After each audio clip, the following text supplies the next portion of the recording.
Thank you. When did you first notice the impact that you and your character was having on fan culture? Looking out, as I said, a sea of red hats right in front of me. In fact, when did you start noticing that?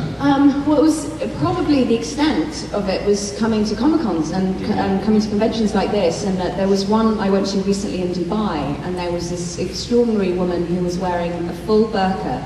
And she came up to me and she had tears in her eyes and she said, "Can you write on my picture that women can be heroes too?" And I just thought that was so moving, and I burst into tears, and then she burst into tears. But things like that. And there was also a woman that I met, and she'd had, I think it was a degenerative disease, and she hadn't had work of her legs for about 10 years. And she had me write my autograph down. She came back to the convention the next day, and she had it tattooed on her leg. And she said it was a way of empowering herself by putting the kind of role models on her, what she called her broken body, as a way of claiming back power in who she was. And I found that to be truly, truly moving. More so than the commercial success, more so than anything like that. It's when you have moments where you've met people who it's positively affect their lives, you realize the power of it. Yeah, that's awesome. Hello. Hi. How are you? I just wanted to let you know that I love you. Okay, bye. Okay, so Marvel just announced a while ago, but the first female-led superhero movie coming out soon, probably later if they don't get any more rights. Okay. But would you like to cameo in that movie? Because Captain Marvel is probably a generation of girls who grew up watching you and seeing what you can do and knowing what you can do after you. Yeah, there's something incredibly powerful when, and I'm sure both the men and the women in the audience are very well aware of this, but when a group of women to get together, especially in a bar on a Friday night, but like the power of having women together is quite extraordinary. And the way that they take care of each other, and a different kind of strength comes out. And to be able to be an ensemble with other women, it would just be a complete dream and a joy. I don't know how much work we'd actually get done, but I don't think it would matter. Yeah. Okay, thank you. I love that the question is coming from a fellow Stark. Yeah, there you go. Hello. Okay, hi. So first of all, you're absolutely amazing. But my question is, if you could play anyone else in the Marvel universe, who would you play and why? Gosh, it's really hard. I mean, I have an affinity with Steve Rogers, and especially because Chris is so amazing and hot and is amazing. Stuff like that. It's really hard to say, and I've been asked that question quite a few times, but it's something that when you're in the Marvel universe, you feel very kind of protective and distinctive within your own character, within your own world. That you feel also that having met some of the other Avengers and other Marvel characters, they're doing such an extraordinary job in defining who they are, that I wouldn't want to try and impose my take on them. So I know I'm being really lame and not saying someone else, but I really think that people are becoming, a lot of the characters are becoming so brilliant at creating this imaginative world for them that I wouldn't want to impose. I'd do a terrible job. Thank you.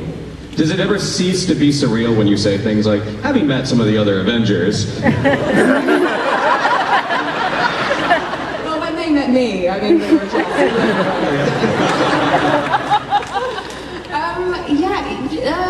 it's just part of daily life now. Yeah. It is. It's lovely. I mean, the ones that I have met, I haven't met everyone, but they're normal people that are doing a great job in this really exciting world that people love. So it's a pleasure. I feel very, very delighted. We were hanging out with Cap last week. Hi. Hi. So I wanted to know if we would ever get to see Peggy start S.H.I.E.L.D. and if that's something you would like to see as well. Yeah. Well, the exciting thing is we know that Peggy, obviously from the second Captain America film, she is 96 years old, so we know that she's had a very full life. And if we think about the decades that she would have lived in, we're talking the 40s, 50s, 60s, 70s, 80s, 90s, and then 2000s. And so in that, think about the tremendous amount of social change that was happening in that time, and how the possibility for this show, for as long as it runs, to be able to explore and keep up with the changing times in that world. which is just really fascinating because we can explore civil rights, and we can explore kind of women's movement, and we can explore various wars, and also obviously within that, the imaginative world of creating things like S.H.I.E.L.D. So I think there's a lot of opportunity for her to be a part of that. Yeah. Thank you. Thank you. Hello. Hi. Marvel has actually come under some criticism recently about whether or not they really do support feminism. Various directors and actors, things they've said. And I'm kind of wondering, like, have these people even watched Agent Carter? Because, you know, I think that kind of speaks for itself, but as the actor who plays Agent Carter, what would you say to those critics? It's a good question. I mean, I haven't seen the actual criticism, so it's very hard for me to make an informed opinion on it without seeming a bit, in my own head. But I think, I think Marvel gave me a show. A female-centered show where they asked me to come into the writer's room every day, to speak to the showrunners, to have a say in the costumes, to have a say in the stunts and the way that we wanted to tell the story. I don't know necessarily of any other studio system in Hollywood where that seems to be, for a relatively unknown actress, an opportunity.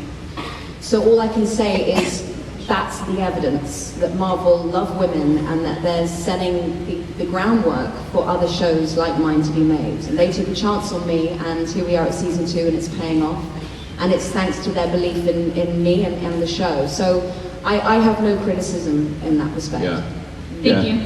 And I would certainly add to that when you watch that show, and it does not go into trope territory where it so easily could have been. So with those critics, watch the show, really.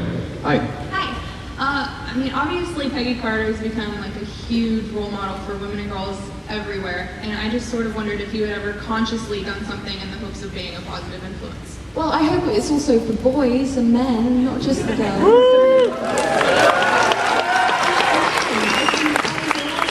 And I think it's not so much about, let's support the women, but also let's support the men to support the women. I think that's just as relevant.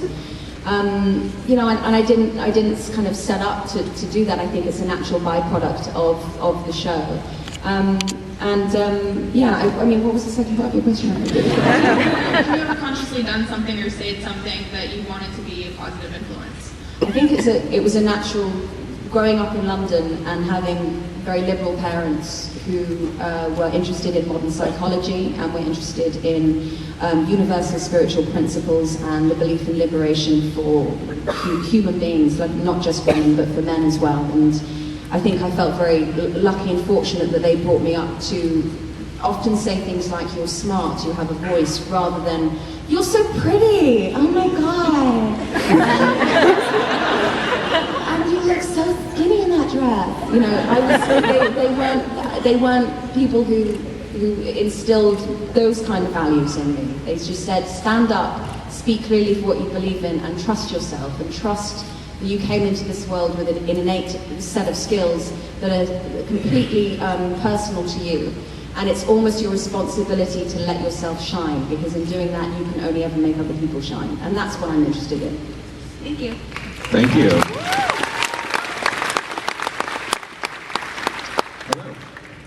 Hi. What do you think of Cardinelli and Jack Daniels?